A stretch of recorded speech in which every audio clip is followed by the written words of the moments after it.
प्रदेश में जहां कोविड के मामले लगातार बढ़ रहे हैं, वहीं सरकार द्वारा अपने लोगों और विपक्ष के लिए दोहरे मापदंड अपनाए जा रहे हैं। कांग्रेस प्रदेशाध्यक्ष कुलदीप राठौर ने कहा कि सरकार की गलत नीतियों के चलते सरकार के खिलाफ प्रदर्शन करने पर मेरे और मेरे साथियों पर केस दर्ज किए गए हैं।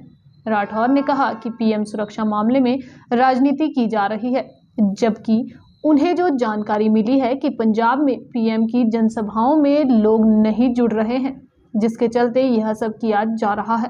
कांग्रेस ने कोविड के मद्देनजर जन जागरण अभियान स्थगित कर दिया है। राठौर ने कहा कि पीएम सुरक्षा मामले में पंजाब सरकार को बदनाम किया जा रहा है। शनिवार को धर्मशाला में प्रेस वार्ता में कुलदीप राठौर ने कहा कि कोविड के बढ़ते मामलों के चलते कांग्रेस ने जन जागरण अभियान स्थगित कर दिया है और कांग्रेस की बैठकें भी वर्चुअली होंगी। इसकी सरकार को सराहना करनी चाहिए और खुद पर लागू करना चाहिए। राठौर ने कहा कि सरकार 5 जनवरी को बंदिशों के बारे निर्णय लेती है और अगले ही दिन शिमला के रिज पर भाजपा कार्यकर्ता प्रदर्शन करने पहुंच जाते हैं। ब्यूरो रिपोर्ट, धर्मशाला। अभी 5 तारीख को जो कैबिनेट की मीटिंग हुई, उसमें फैसला लिया गया कि हम कड़े कदम उठाएंगे, नो मास्क नो सर्विस। और उसके दूसरे दिन भारतीय जनता पार्टी के कार्यकर्ता रिज पे प्रोटेस्ट करते हैं और पिछले कल मुख्यमंत्री बिलासपुर में एक बड़ी जनसभा को संबोधित करते हैं। तो हमारे कहने का मतलब ये है कि ये दोहरे मापदंड है, एक भारतीय जनता पार्टी के लिए, सरकार में बैठे लोगों के लिए, दूसरा विपक्ष के लिए। क्योंकि जब भी हमने कोई मामला उठाया है या प्रोटेस्ट किया है सरकार की गलत नीतियों को लेकर, तो हमारे ऊपर केसेस बने, दर्जनों केसेस बने हैं, मुझ पे भी बने, मेरे साथियों पे भी बने। तो ये सरकार का दोहरा मापदंड है। हमारा ये मानना है कि सरकार को इस वक्त पूरा फोकस इस महामारी से लड़ने के लिए लगाना चाहिए और हमने मामले की गंभीरता को देखते हुए अपने जो कार्यक्रम है वो हमने रद्द किया।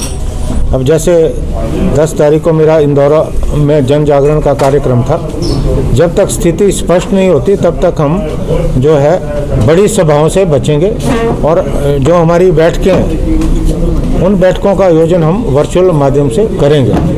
तो हमने जो ये पहल की है वो जनता के हित में की है और हम ये चाहते हैं कि हम सरकार को भी ये संदेश देना चाहते हैं कि सरकार भी इस विपक्ष का जो बर्ताव है, जो व्यवहार है, इसकी प्रशंसा भी करे और अपने ऊपर भी लागू करे। कि मुझे ये लगता है कि इस मामले में पूरी राजनीति हो रही है, क्योंकि पंजाब सरकार को जिम्मेवार ठहराया जा रहा है। और हालांकि वास्तविकता ये है कि प्रधानमंत्री की जो सुरक्षा है वो एसपीजी के हाथ में होती है और जो स्टेट की सुरक्षा एजेंसी हैं वो जो है एसपीजी के दिशा निर्देश के अनुसार काम करती है। तो अगर कहीं सुरक्षा में चूक हुई है तो उसका पूरी गलती जो है केंद्रीय एजेंसी को, पंजाब सरकार को दोष नहीं दिया जाना चाहिए। दूसरी बात, अगर मुख्यमंत्री का से कुछ लोग मिलना चाहते हैं तो इस देश के लोग हैं, इस देश के नागरिक हैं, वो अपने प्रधानमंत्री से मिलना चाहते हैं, तो इसमें गलत बात क्या है?